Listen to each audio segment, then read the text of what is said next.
babae, hindi naman basta-basta bibitaw yan eh. Aminin natin, ibang magtiis ang mga babae kesa sa atin. Iba yung tolerance nila sa pain. Kaya nga sila yung nanganganak eh. At ang babae, hindi basta-basta mag-give up yan kung hindi matindi ang dahilan.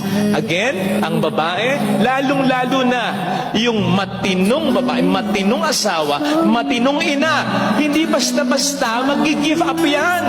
O mag-give up man yan, matagal nang lumalaban yan, napagod na lang. Kaya nga may kasabihan tayo, kapag ang babae ang umayaw, ayaw mo na talaga.